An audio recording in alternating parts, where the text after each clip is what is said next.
इम्तियाज जलील कोल्हापुरात आल्यास कोल्हापुरी पायतानानं त्यांचं स्वागत करू असं सकल हिंदू समाजानं म्हटलेलं आहे आणि त्यांनी तसा इशारा देखील दिला आहे। सकल हिंदू समाजाकडून 19 जुलैला कोल्हापूर बंदची हाक देण्यात आली आहे।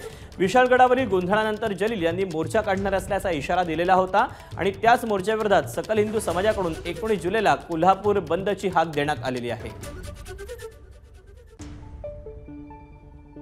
इम्तियाज जलील या मुस्लिम नेत्याने एक आव्हान केले आहे कोल्हापुरात मोर्चा काढण्याचे।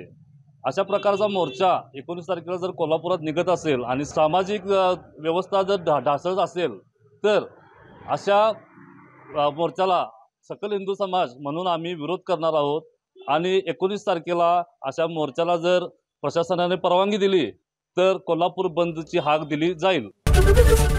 एबीपी माझा, उघडा डोळे बघा नीट।